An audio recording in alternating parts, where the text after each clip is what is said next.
This is an emergency broadcast issued by the National Civil Defense Authority in coordination with the Department of Energy Anomalous Events Division. Please remain calm. This transmission contains critical information regarding a nationwide safety concern. Do not turn off your television or radio. Do not leave your home.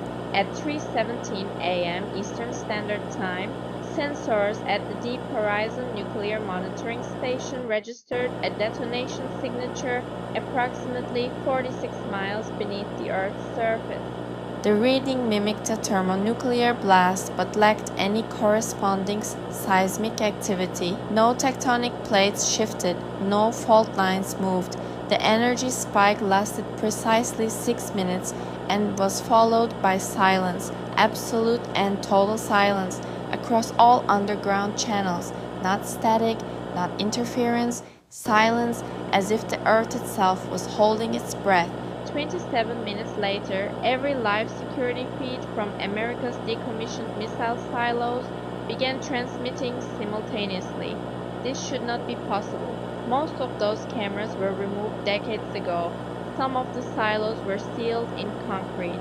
Yet one by one, the feeds returned, blurry, pale green night vision footage showing rows of rusted equipment, dust settling in dead air, and something else.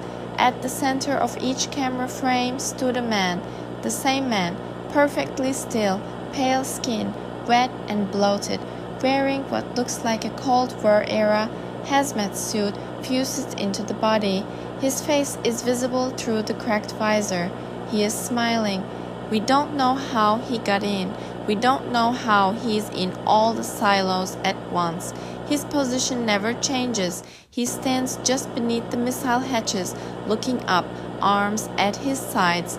The timestamp on each feed resets to 0, 0, 0, 0 every time you blink. At first he did not move, but at 4:06 a.m. the man in silo 12 turned his head, slowly, deliberately, toward the camera, and one by one the others followed. Within 8 seconds, every instance of the figure across all feeds had rotated to stare directly into the lens. Their smiles widened. From that moment forward, analog clocks within a 3-mile radius of each side began ticking backward. People living nearby reported dreams of fires that left no smoke, of birds with eyes on the inside of their beaks, of familiar voices whispering countdowns that never reached 0. Several pets in those households have refused to enter rooms with televisions. We attempted to sever power to the silos. Every breaker failed simultaneously. We sent drones to investigate. They crashed or vanished. We dispatched ground teams. Their last transmissions were incoherent, scrambled audio filled with heavy breathing and distant, rhythmic metal clanging, as though something deep below was being struck again and again in a slow, deliberate pattern. As of this message, 6 warheads have begun pre-launch sequence on their own. No access codes were entered.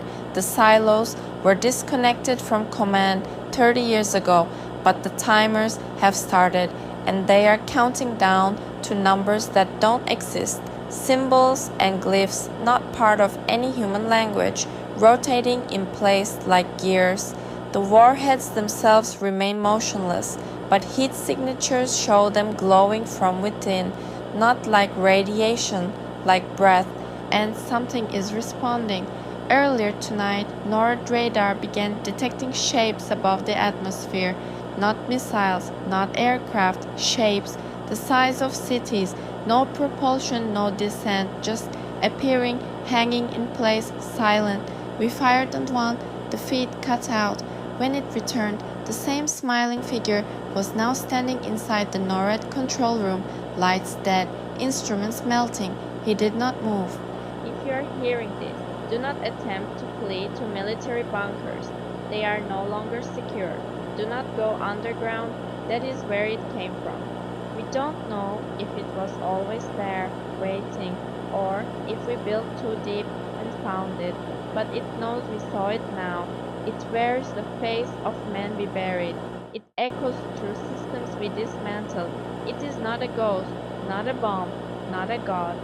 It is waking. This concludes the emergency broadcast. Do not look at the sky. Do not pray. The countdown is not for us.